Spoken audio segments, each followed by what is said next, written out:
প্রিয় দর্শক, আজকের আমাদের কাছে পেয়েছি আমাদের সেই তনু কাকাকে।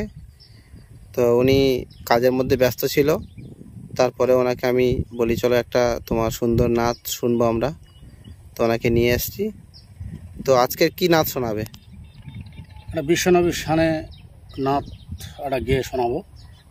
তো আমি অ্যাক্সিডেন্ট হয়েছিলাম অসুস্থতার মাধ্যমে, ভাইপো আমাকে ডাকলো, তাই আমি এলাম। তো আমি একটা ছোট্ট করে গজল ধরছি।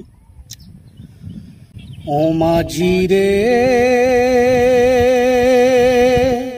পার করে দে নবীর দ্বারে সাঁকার ঘরে, চলো চলো যেথায় শাখা ঘুমায় একা কামলিপুরে গো। ও মাঝি রে মায়া মিনার কোলে শিশু নবী খেলে, দেখে নূর বলে হুর, দেখে নূর জলে।